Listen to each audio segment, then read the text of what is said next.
Voici Olivier de Kersauzon.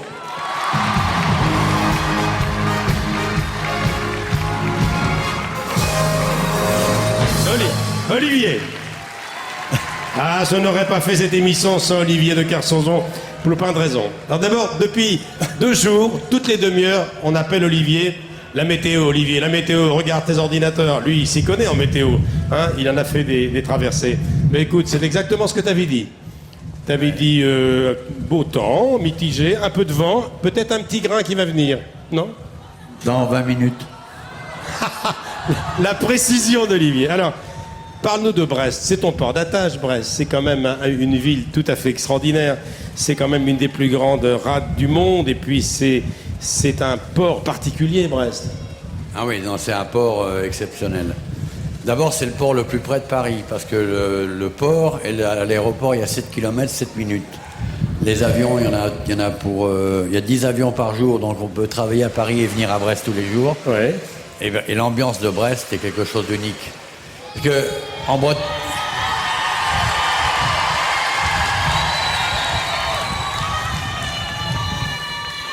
Il est le régional de l'étape. Hein. En Bretagne, on vit...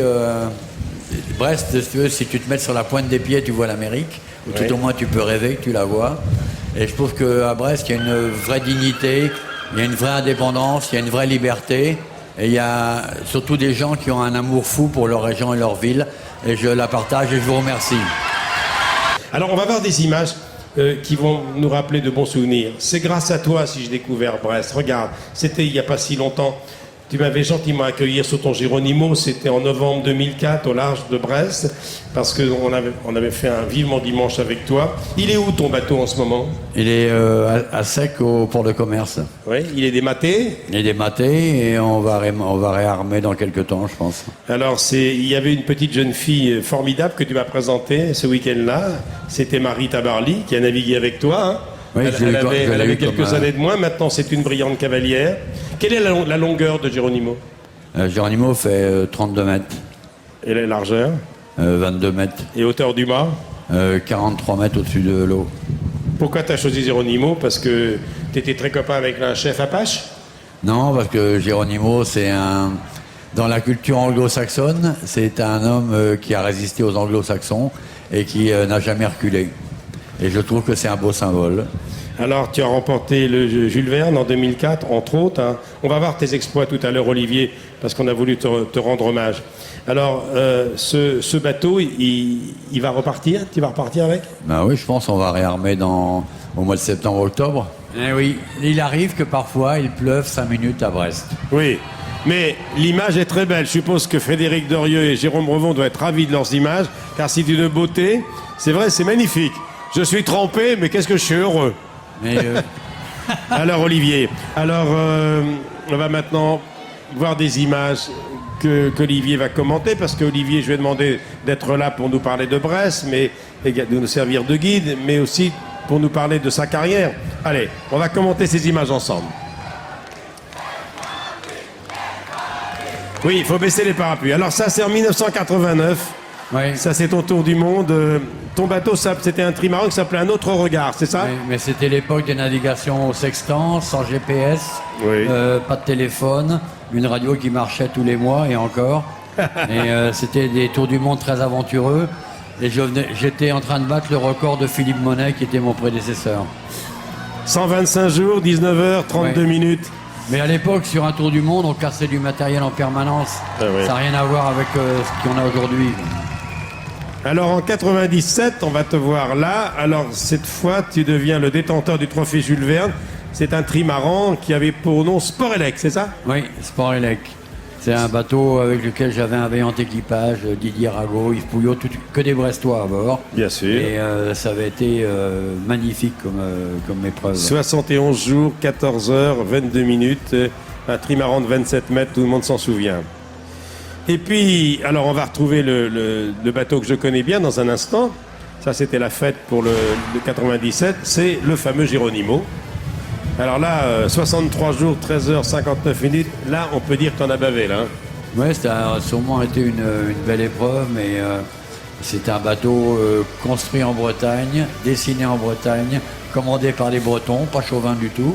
et avec lequel on s'est régalé quand même. Parce que je pense que Geronimo, qu'on a emmené après dans le Pacifique pour faire une série de records, Los Angeles, Honolulu, San Francisco, Tokyo et tout, c'est un bateau qui nous a jamais trahis. J'adore ce bateau, c'est vraiment un bateau magnifique. Alors moi, tu m'avais présenté ton équipage, ils sont toujours à tes côtés, ils sont toujours pas loin de toi. Ils sont pas loin de moi, oui. Ouais, à part Marie, mais Marie, on va en dire un mot dans un instant. J'ai plongé sur des bateaux comme le Ruby, là, dans la grande profondeur, et c'est un monde de sérieux, d'engagement, de respect, de droiture, d'honneur et de fidélité qui est magnifique.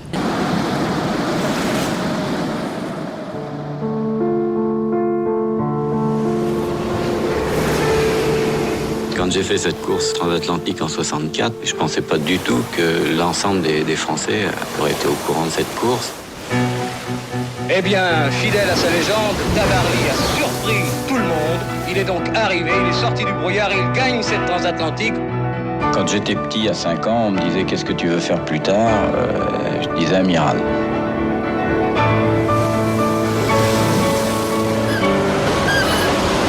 Eric, combien avez-vous disputé de courses cette saison? 6 grandes courses croisières. Combien en avez-vous gagné? 6.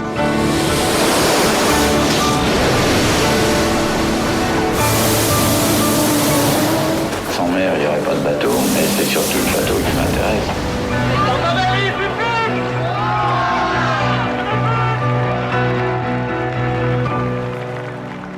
Dites pas grand-chose. Qu'est-ce que vous voulez dire à des questions pareilles?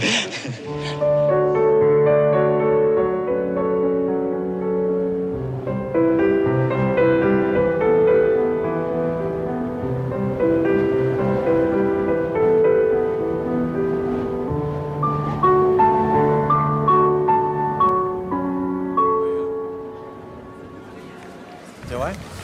On peut applaudir les images de ce film magnifique, Éric Tabarly. Alors, il a formé tous les marins d'aujourd'hui, vous, mais la liste est impressionnante.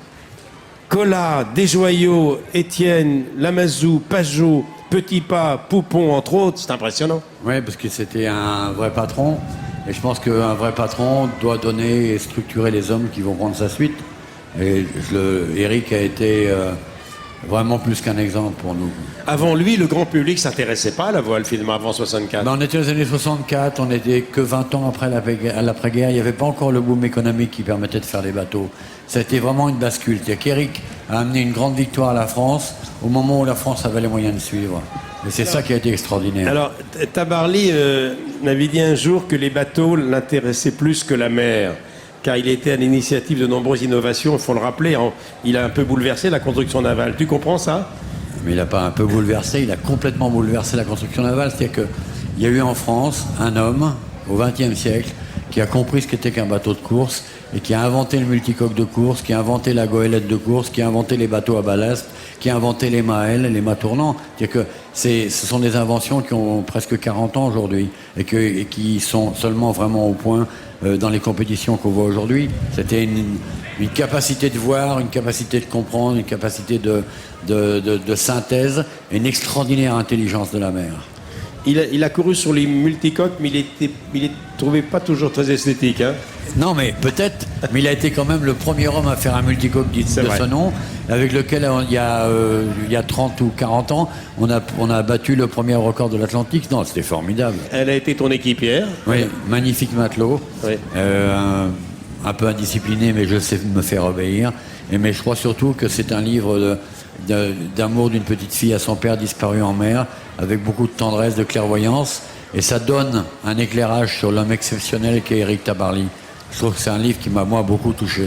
Alors, Éric Tabarly, il a passé toute sa vie à restaurer le premier Pendwick que son père lui avait passé. Mais l'histoire est hallucinante parce que Éric s'engage dans la marine, prend l'aviation parce que c'est mieux payé, l'aéronaval, tout ça pour avoir suffisamment d'argent pour sauver Pendwick. Il fait une carrière éblouissante. Tous ces bateaux s'appellent Pendwick. Et à la fin de sa carrière, alors qu'il a décroché de la compétition, il ramène Pendwick au chantier initial où ce bateau a été construit. Et là, le bateau le tue à la mer. Ouais. C'est une histoire dans la mer d'Irlande. Qui n'existe pas. C'est une histoire incroyable. Nous n'oublierons jamais Éric Tabarly.